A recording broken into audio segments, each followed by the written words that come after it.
বন্ধুরা আজকে আমরা বানাই আঁশ আরেকটা welcome to Assam village cooking.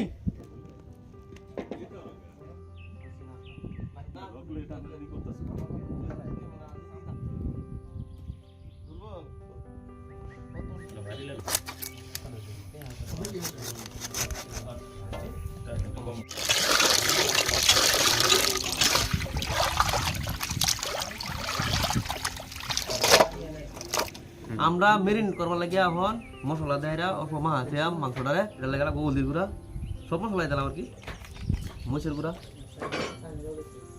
হস, জিরা পাউডার, আদা রসুন পেস্ট, লবণ, সুন্দর করে মাখায়া 10-15 মিনিট লেগে দেন।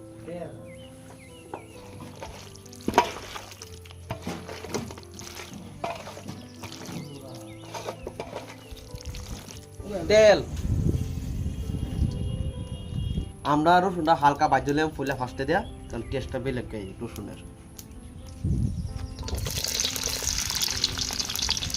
পেঁয়াজ,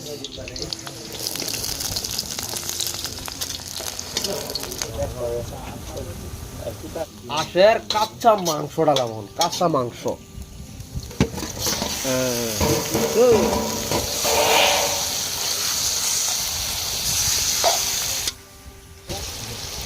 পানিয়ে চিকেন মশলা